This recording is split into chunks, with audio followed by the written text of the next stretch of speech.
What is going on, everyone? Welcome back on BlockGems. So today we're going to talk about PFP projects, avatar projects that have not pumped yet, and it might be the next one in line. So before we jump into the content, please remember to subscribe to the channel, hit the like button, and also you can download the report for 2022, the outlook for 2022 in the NFT space that I have created, and you can find in the Discord, and I will put a link toward the Discord community in the description down below. So don't miss out on that. There is a lot of juicy information, a lot of techniques, a lot of strategies that you can implement for yourself. Now, one more thing that I want to tell you before we jump right in is that toward the end of the video, I will present some charts that are exclusive to this channel and you will not be able to find anywhere else. So stick with me until the end.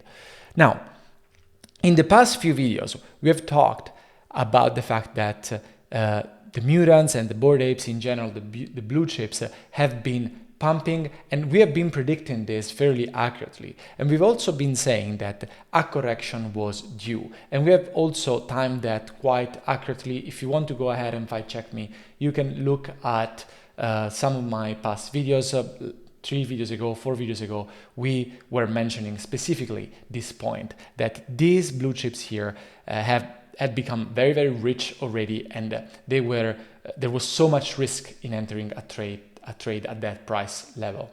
Now, one of the other things that we said, and it's played out right now, is that so many people have been priced out of these price point levels. So they cannot afford anymore a mutant ape, they cannot afford anymore a Bored Ape. And so they say, okay, what is the next best thing that I can buy that I think will pump?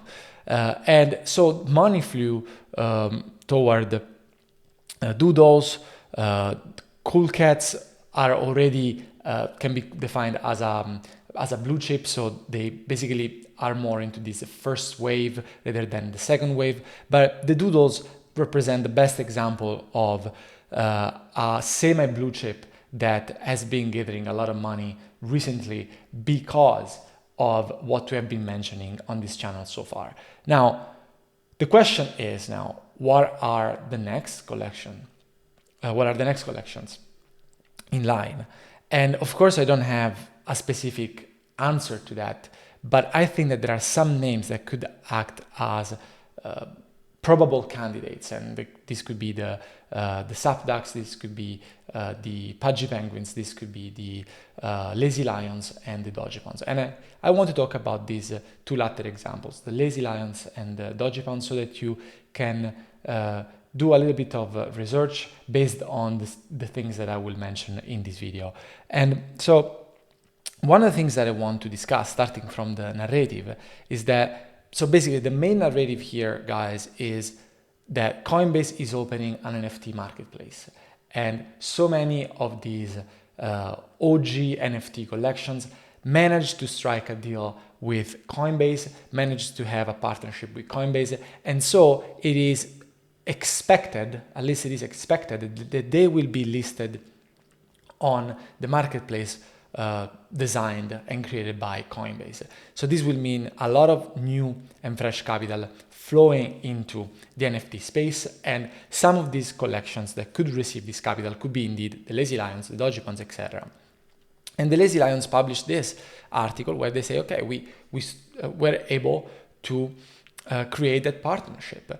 Also new developments in terms of analytics, in terms of developments for the merch shop. But am I super bullish on the Lazy Lions? Actually, not really. Not really, because in general, I don't like PFP projects that much, but also because there is not been so much development, so much new stuff coming into that community, or new stuff that I deem not worthy. And another collection that I want to compare with the Lazy Lions is the Dogipons, probably because they share the fact that they are an OG collection, that this collection is an OG collection as much as the Lazy Lions is, but also because there are some differences. And one of the differences is that the narrative around building a game in this case is much stronger. People seem to believe it much more. It seems to be more credible. And Now, do I personally believe that they will succeed in building a game, that the Doge Pound is now a game studio that will be phenomenal at building games? Well, personally, I don't, but that doesn't matter, because what it matters is that I believe that many people will believe that. And so probably this could be a project that will pump because of the overarching narrative that we are into right now.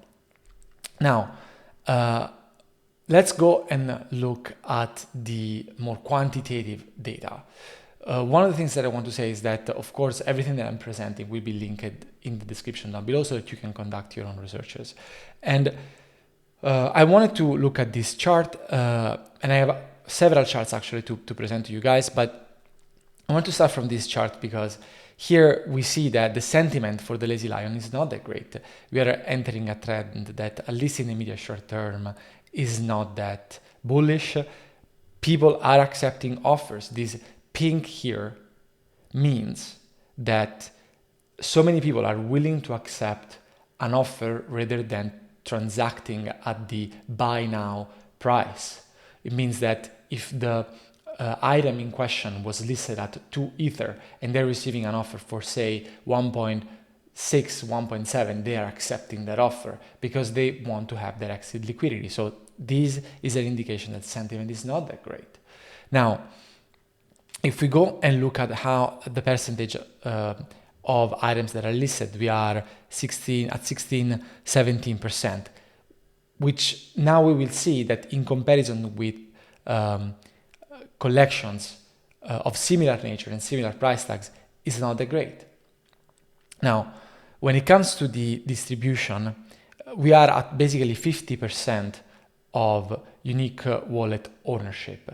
I will say it one more time that having a fairly distributed collection, so having the collection distributed in as many hands as possible, as many wallets as possible, is one of the best things. And I said so many reasons, I already explained in this channel why it is important to have a collection fairly distributed across as many wallets as possible. And I will tell you even one more reason right now. One more reason is that the second NFT that you hold in that wallet doesn't add to you as much value as the first one did, because it takes just one to enter that community. It takes just one to have a profile picture with the NFT in question. It takes just one to access virtually all of the benefits that a particular collection has to offer. However, there are collections that created a specific reward system for holding multiples, but this is just a testament of the fact that it is not, you don't have the big of an incentive in holding more than one. What does this mean in practice? That people that have so many of them, they might not be so much attached to them. They might be dumping in case things go south and they don't care anymore. So remember, it is super important that a collection is fairly distributed. Unless there are staking dynamics or very, very complex dynamics that we are not familiar with at this point.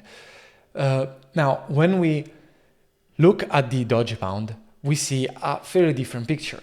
Why? The trend, at least in the immediate term, seems to be bullish here.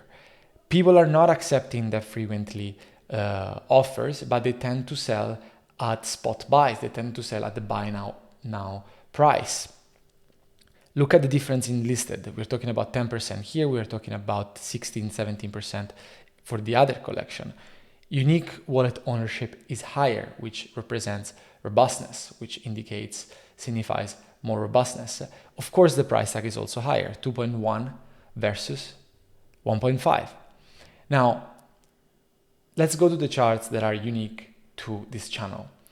This is the one of the charts that I want to present to you.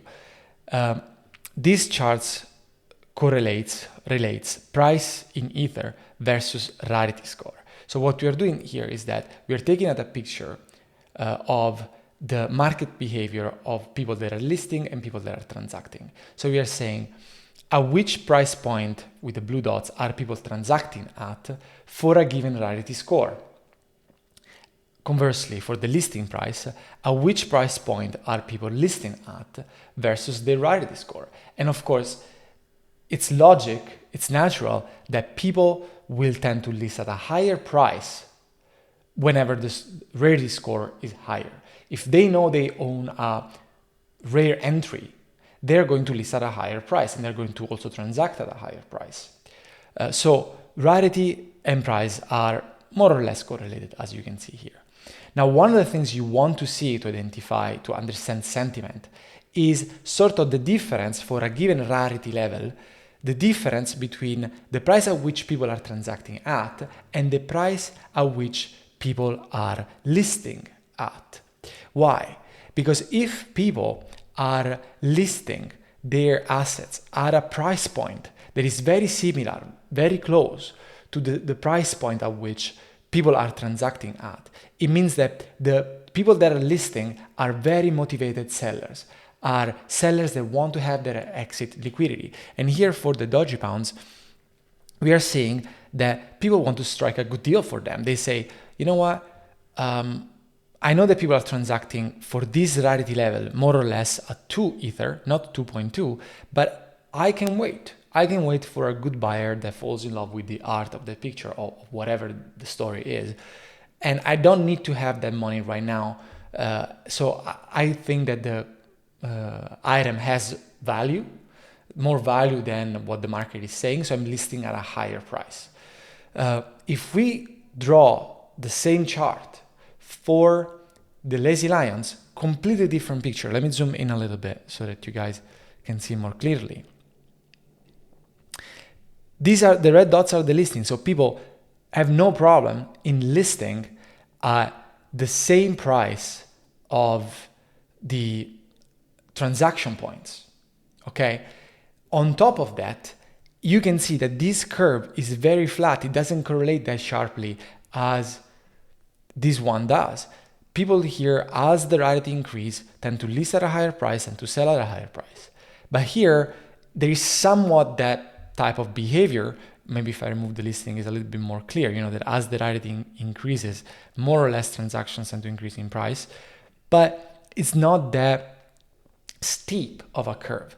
Why? Because if you really want to sell something, if you really say, you know what, I just want to have my money back, you are going to list at a price. You're not going to care about rarity anymore. Rarity is not going to be that big of a factor anymore, because the overall perception, the overall sentiment is that collection is not that relevant anymore. Now, am I saying that the Lazy Lions are not a good collection? No, I'm not saying that. I actually believe that in this general trend, they will also be pumping next to other things. I'm just saying that this is the typical collection that is more beaten down and is still in that phase of being beaten down. Not big announcements have come yet that will make this collection resurrect, that will create a new narrative that will spin this collection out of the spiral that they're in. But I do believe that they will do fairly well. However, I'm just presenting the data and just presenting the sentiment.